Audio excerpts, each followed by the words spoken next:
Good morning. आज मैं आपके लिए पॉलिटिकल साइंस से रिलेटेड एक बहुत ही इम्पोर्टेंट टॉपिक संविधान का निर्माण कैसे हुआ, उसकी पृष्ठभूमि, संगठन या कार्यप्रणाली कैसी थी। तो हम स्टार्ट करते हैं। स्वाधीन राष्ट्र का अपना एक अलग संविधान होता है जिसके अनुसार उस राष्ट्र की शासन व्यवस्था को संचालित किया जाता है। वही संविधान राष्ट्रीय विकास में भरपूर योगदान देता है, जिससे उस राष्ट्र की जनता ने स्वयं बना हो या फिर उस देश की जनता का हो या उस देश के संविधान निर्मात्री सभा द्वारा बनाया गया हो। संविधान निर्मात्री सभा द्वारा संविधान का निर्माण स्वाधीन राष्ट्र का एक लक्षण है। संविधान सभा से तात्पर्य। संविधान सभा से क्या तात्पर्य है? संविधान निर्माण के लिए गठित प्रतिनिधि को संविधान सभा की संज्ञा दी जाती है। पूर्ण प्रभुता संपन्न लोकतंत्रात्मक राष्ट्रों में जहाँ भी लिखित संविधान है, उसका निर्माण जनता ने प्रायः संविधान सभाओं के माध्यम से किया है। इंग्लैंड के समतावादियों ने हेनरी मैन संविधान सभा के विचार का प्रसार किया। अमेरिका और फ्रांस ने इस विचार को अमल किया। संविधान सभा एक ऐसी प्रतिनिधित्वात्मक संस्था होती है जिसे नवीन संविधान पर विचार करने और अपनाने या विद्यमान संविधान में महत्वपूर्ण परिवर्तन करने के लिए चुना जाता है। कैबिनेट मिशन योजना और संविधान सभा का निर्माण। 24 मार्च 1946 को कैबिनेट मिशन दिल्ली पहुंचा। 16 मई 1946 को मिशन ने अपनी योजना प्रकाशित की। संविधान निर्माण के प्रस्तावित संगठन के बारे में मिशन का विचार था कि वयस्क मताधिकार के आधार पर संविधान सभा का गठन वर्तमान स्थितियों में असंभव है। उपाय यही है कि प्रांतीय विधानसभाओं का निर्वाचनकारी संस्था के रूप में उपयोग किया जाए। सबसे पहले प्रांत के द्वारा भेजे जाने वाले सदस्यों की संख्या उनकी जनसंख्या के आधार पर निश्चित की जाए और इस संबंध में 1 लाख की जनसंख्या पर एक प्रतिनिधि लेने का नियम अपनाया जाए।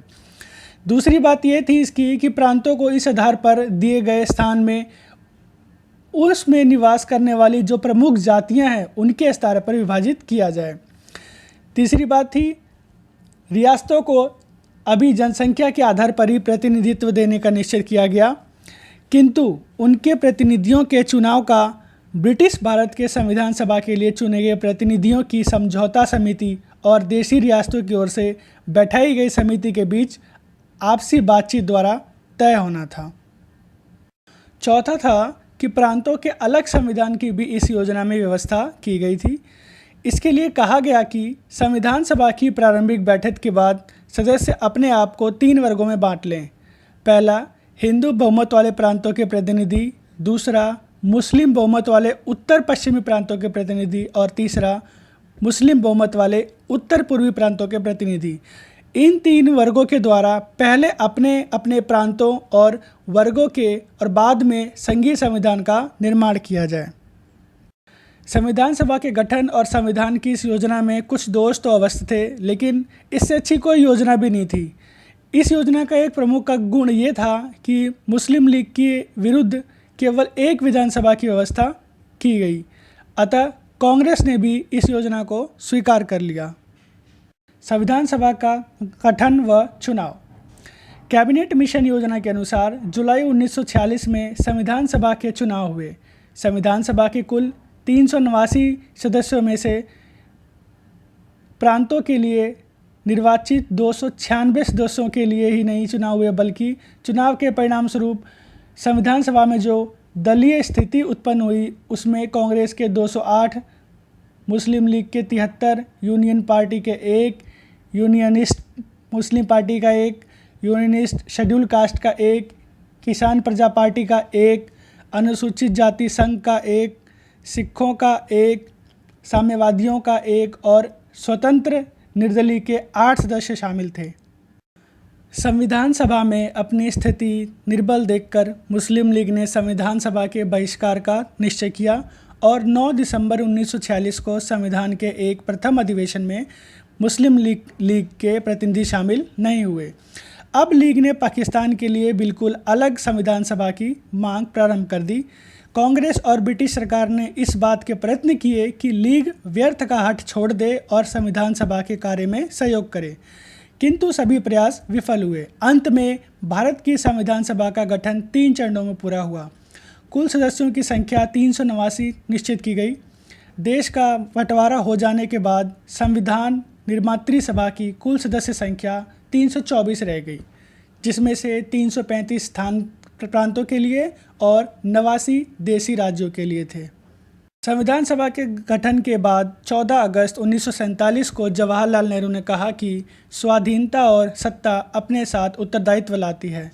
वह उत्तरदायित्व अब भारत के लोगों के प्रतिनिधि प्रभुता संपन्न संविधान सभा के कंधों पर है। संविधान सभा के प्रमुख सदस्य या प्रमुख संविधान निर्माता। संविधान सभा में पंडित जवाहरलाल नेहरू, सरदार वल्लभ भाई पटेल, डॉक्टर भीमराव अंबेडकर, के.एम. मुंशी, गोपाल स्वामी अयंगर, अल्लादी कृष्ण स्वामी, अय्यर पट्टाभी रमैया, श्रीमती दुर्गाबाई, ठाकुरदास भागर, मौलाना अबुल कलाम आज़ाद, इनका योगदान बहुत महत्वपूर्ण रहा। संविधान सभा में नेहरू और सरदार वल्लभ भाई पटेल के शक्ति के केंद्र बिंदु थे। किसी के प्रश्न उठाए जाने पर यदि उनमें मतभेद हो जाए तो उनके समर्थक इकट्ठे हो जाते थे और संविधान सभा में बहस लंबी चलती थी। डॉक्टर राजेंद्र प्रसाद का अपने प्रभाव का खुलकर प्रयोग नहीं कर पाते थे क्योंकि वे संविधान सभा के अध्यक्ष थे। डॉक्टर अंबेडकर कानून के प्रकांड पंडित थे तो गोपाल स्वामी अयंगर भी बहुत योग्य और अनुभवी पुरुष थे। सरदार वल्लभ भाई पटेल के प्रमुख परामर्शदाता के.एम. मुंशी और वी.पी. मेनन थे तो नेहरू के परामर्शदाता कृष्ण स्वामी अय्यर और बी.एन. राव थे। संविधान सभा में लगभग 200 से अधिक सदस्य सक्रिय रूप से थे, जिसमें से संविधान सभा के अधिकांश कार्य लगभग 50 व्यक्तियों ने किए। इनमें से भी 12 से भी कम लोगों ने सशक्त नेतृत्व प्रदान किया और महत्वपूर्ण निर्णय लिए। संविधान सभा की समस्याएं। संविधान सभा की मुख्य रूप से यहाँ पे 3 समस्याएं थी। संविधान निर्माताओं के सामने कई समस्याएं थी, लेकिन उनको एक विस्तृत भूखंड और विशाल जनसंख्या के लिए एक नई राजनीतिक सामाजिक व्यवस्था का निर्णय करना था। देश में बहुत सी जातियां बसती थी, लेकिन विभिन्न धर्मावलंबी रहते थे। अनेक भाषाएं बोली जाती थी। संविधान को इन सबको एक सूत्र में बांधना था। एक अन्य कठिन समस्या ये थी कि जिसे सुलझाने में संविधान सभा को काफ़ी समय लगा, वो थी देश के लिए राजभाषा की। एक और विकट समस्या लगभग 600 देशी रियासतों की भी थी। संविधान निर्माण की प्रक्रिया। संविधान सभा ने विस्तार से विवेचन किया। प्रारूप संविधान का सतर्कता नवीन प्रारूप समिति के सदस्यों ने ही नहीं, बल्कि संविधान सभा के अन्य सदस्यों ने भी प्रारूप संविधान के एक अनुच्छेद का गहराई से विवेचन किया। कहीं कहीं तो प्रत्येक वाक्य ही नहीं बल्कि प्रत्येक शब्द पर भी बहस होती थी। प्रारूप संविधान की इस विषय परीक्षा का परिणाम ये हुआ कि उसका आकार बहुत बढ़ गया। संविधान सभा सचिवालय की परामर्श शाखा ने प्रारूप समिति के विचार के लिए संविधान का जो पहला प्रारूप तैयार किया, जिसमें 246 अनुच्छेद और 13 अनुसूचियाँ थीं। संविधान सभा की प्रारूप समिति ने जो पहला प्रारूप तैयार किया, जिसमें 315 अनुच्छेद और अनुसूचियाँ थीं।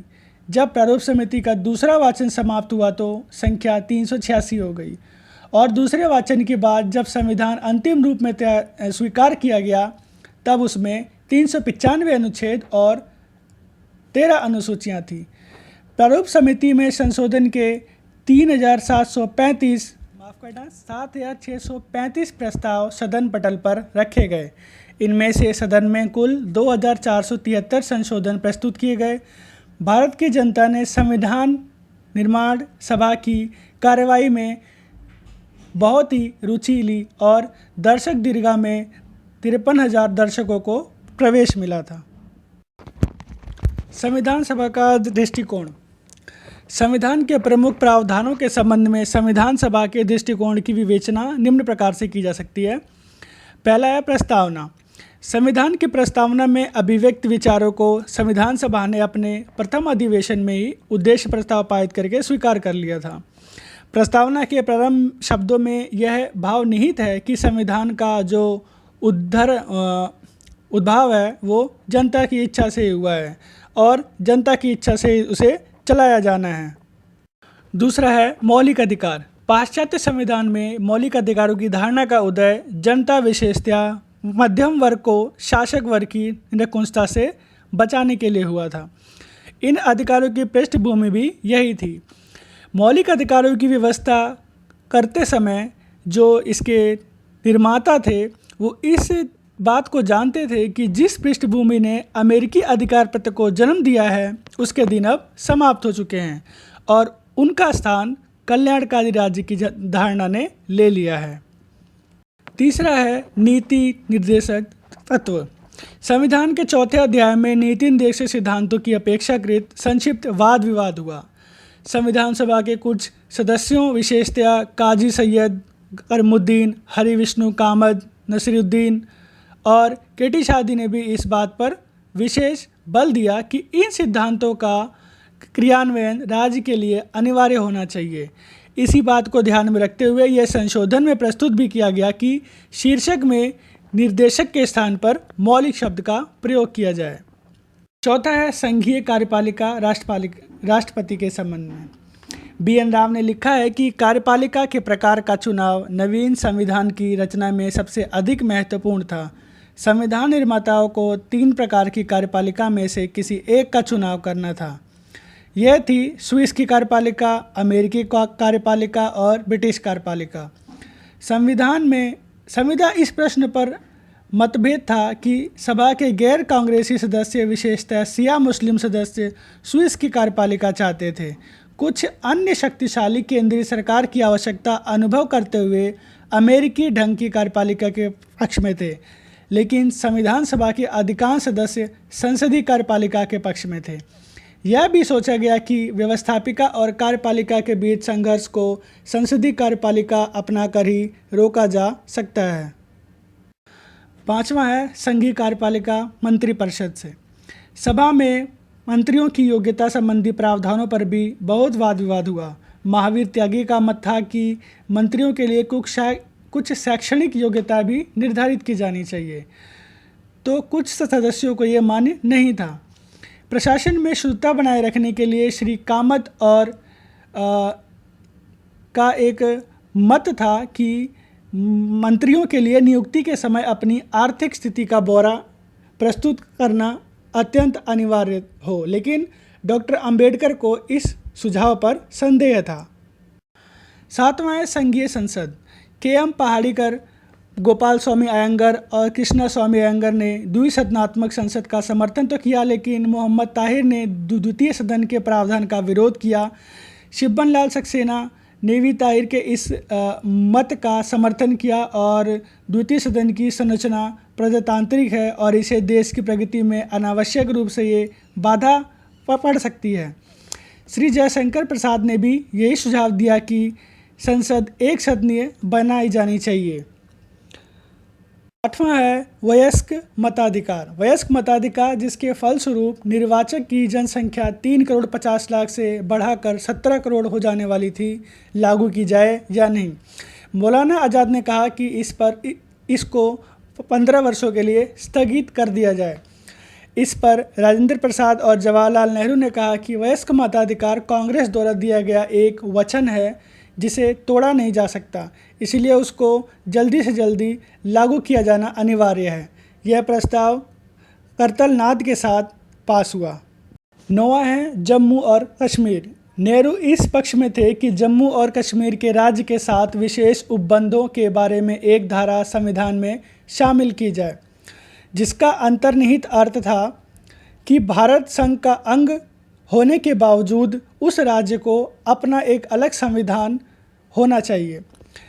पटेल चाहते थे कि कश्मीर राज्य पूरी तरह भारतीय संघ में विलय हो। मंत्रिमंडल का इस प्रश्न पर एक मत नहीं था और संविधान सभा में जो मत थे वो सरदार पटेल के पक्ष में थे, लेकिन जब यह प्रेस में संविधान सभा के सामने प्रस्तुत हुआ तो सरकार की एकता के हित में सरदार पटेल ने अपना दृष्टिकोण वापस ले लिया।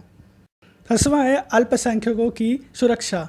सबसे नाजुक मामला अल्पसंख्यकों की सुरक्षा से संबंधित था। आज़ाद चाहते थे कि सामान्य चुनाव क्षेत्रों के होते हुए भी मुसलमानों और अल्पसंख्यकों के लिए सीट आरक्षित की जाए। इस समस्या के समाधान में 2 महिलाओं ने महत्वपूर्ण भूमिका अदा की। भारतीयों की ओर से बात करते हुए राजकुमारी अमृत कौर ने कहा कि धर्म या राजनीति, जाति के आधार पर आरक्षण या अन्य रियासत प्रदान करने से भारतीय संघ की एकता खंडित होती है। पटेल ने लखनऊ की बेगम एजाज रसूल से मुसलमानों का पक्ष प्रस्तुत करने को कहा तो उन्होंने कहा कि मुसलमान भारत में जो रह गए हैं वे अब राष्ट्र का अभिन्न अंग हैं, इसलिए उन्हें विशेष सुरक्षा की आवश्यकता नहीं है। सरदार वल्लभ भाई पटेल ने तुरंत इस बात को पकड़ लिया और मुसलमान सर्वसम्मति से ये कहा कि संयुक्त चुनाव क्षेत्रों के पक्ष में है और बैठक समाप्त कर दी। इसका निष्कर्ष ये है कि संविधान सभा की रूपरेखा की आवाज़ जिसका चुनाव प्रादेशिक विधानसभाओं के परोक्ष रूप से किया गया था, उसकी पहली बैठक 9 दिसंबर 1946 को संपन्न हुई। डॉक्टर सच्चिदानंद सिन्हा को सर्वसम्मति से संविधान सभा का अस्थायी अध्यक्ष चुना गया और 7 दिन बाद डॉक्टर राजेंद्र प्रसाद को 11 दिसंबर 1946 को स्थायी अध्यक्ष चुना गया। डॉक्टर भीमराव अंबेडकर की अध्यक्षता में संविधान सभा की प्रारूप समिति की स्थापना 29 अगस्त 1947 को की गई और इसको मिला के इसके सदस्यों की संख्या कुल 7 थी। संविधान निर्माण प्रक्रिया में कुल 2 साल 11 महीने और 18 दिन लगे और लगभग 64 लाख रुपए इस पर खर्च हुए। 26 नवंबर 1949 को संविधान सभा के अध्यक्ष के हस्ताक्षर के बाद इसे पारित किया गया। वर्ष 1930 से ही संयुक्त भारत में संपूर्ण भारत में 26 जनवरी का दिन स्वाधीनता दिवस के रूप में मनाया जाता था, इसलिए 26 जनवरी 1950 को प्रथम गणतंत्र दिवस मनाया जाता है। भारत का संविधान 26 नवंबर 1949 को अंगीकृत किया गया और 26 जनवरी 1950 को पूर्ण रूप से लागू किया गया। आशा है आपको ये कंटेंट पसंद आया होगा। वीडियो को देखने के लिए धन्यवाद। प्लीज़ वीडियो को लाइक, सब्सक्राइब और शेयर अवश्य करें। धन्यवाद।